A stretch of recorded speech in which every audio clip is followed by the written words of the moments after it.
Hello ladies and gentlemen, welcome back to another video. This is BT Plays here, and today we are back on the Crew Motorfest and we are testing out a new, well, a somewhat new Forsberg vehicle. And yeah, let's just get straight into it. Don't mind the music in the background. I don't know why we've just ended up in like Camden Market or something, but let's get into this vehicle. And it is, like I said, a fairly new vehicle. Came out with the new Forsberg update. Forsberg, yes, is back, and he's got some new events for us. So yeah, let's test out one of his vehicles, and that vehicle being the Nissan Z Pro Drift. Now, I'm not sure if there is any customization. There isn't. That's fine. I wasn't expecting much anyway, but you can't even change the color. Okay, that's fine. Vanity items. We'll keep as they are, to be fair, but yeah, there's not really much to change with this vehicle. Is he normal Nissan Z? Is that a normal drift vehicle? I'm not sure, but this is the vehicle we have, so we may as well use it. And let's put on some 700 parts for this vehicle, and then we'll test it out and see if it is any good. But yeah, customization wise, you can't really expect much from an edition vehicle, but hopefully it still performs well.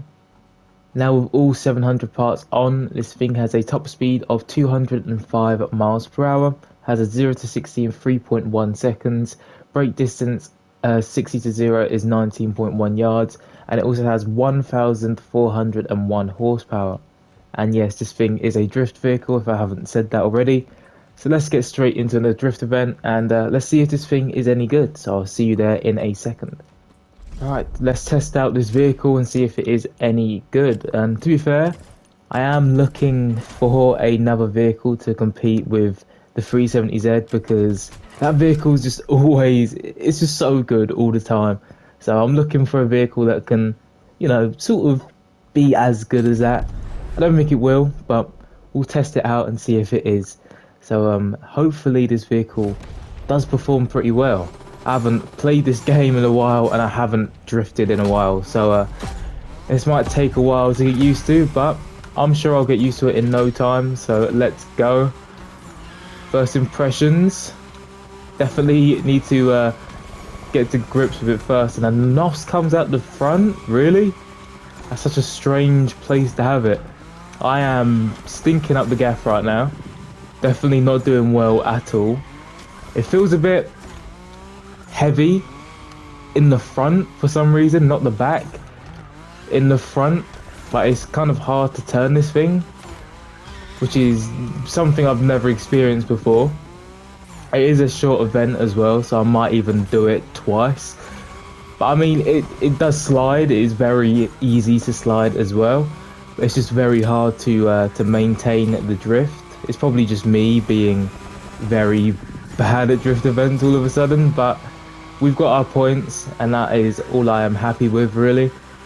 Alright, we're going off now. I'm sort of getting used to it, but it still does feel very heavy right at the front. I don't know why that is. Like, the back feels completely fine, but the front, like I said, just feels a little bit heavy. And it definitely feels a lot, I know this sounds weird, but like sharper, sort of. Like, it feels a lot more defined in terms of like a drift vehicle. Like, it doesn't feel arcadey, it feels a lot more controlled, which I mean does take a bit of getting used to after all the other drift vehicles we've used.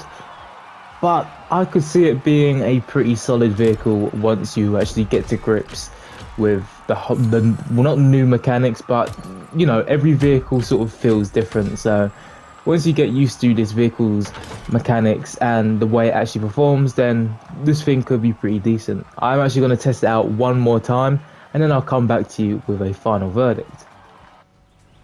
Okay, so yeah, this thing is actually pretty good. I've just tested it out a second time, and it does feel very, very good. I won't lie, it does feel very, very good. Maybe not as good as the 370Z, but still very, very good. It's definitely a more modern version of it, and it does look very nice as well. It does look very nice. But enough of me talking about that. Let's get into the final verdict. So the final verdict on this vehicle, price wise, I got it from the season pass, so it didn't cost me anything.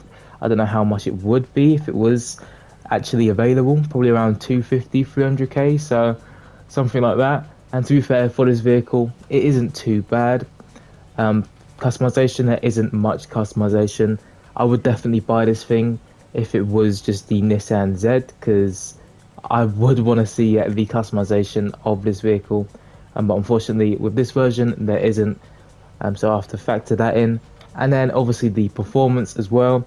It was a very, very good performance, I won't lie, a very, very solid performance. And maybe I have found a competitor for the 370Z.